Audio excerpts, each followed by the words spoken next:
Martin Jopa, kapitán tímu. Prileteli ste na 2 rozhodujúce zápasy, zo 6 gólov ste dali 5, čo je famózna bilancia. Aké sú to pocity po tom víťaznom zápase? Skvelé pocity. A prišiel som tu teda na to, aby som pomohol chalanom vyhrať tieto 2 zápasy a to, že sa to podarilo, je úplne skvelé. A mal som trošku aj šťastie, že mi to tam napadalo. A niektorí chalani boli blízko k tým gólom, padli nejaké tyčky, netrafili sa prázdne brány, ale na konci dňa nie je dôležité, kto ten gól dá, ale je dôležitý tímový výsledok. Prvé slova vaše v šatni boli, že konečne sme mali šťastie. Tak je pravda, že týchto dôležitých a ťažkých zápasov už máme odohraných niekoľko a väčšinou sme ťahali za kratší koniec.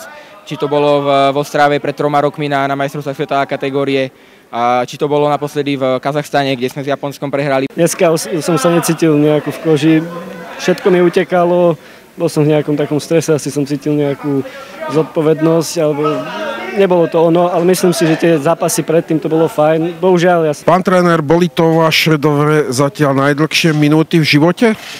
Asi áno. To striedanie, ani si vôbec nepamätám, že čo sa tam dialo a my sme nedokázali vyhodiť puk za modrú čiaru celé 2 minúty, takže bola to fuška riadna.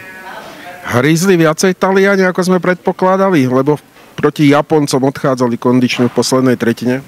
Tak v podstate tu sa hralo dokonca naplno a Taliani sú výborný tím. V podstate tá lepšia skupina, alebo ten lepší zápas im ušiel v samostatných nájazdoch, čo je lotéria proti Japonsku, takže klobúk dole pre Talianmi a ja ďakujem našim chlapcom, že to zvládli.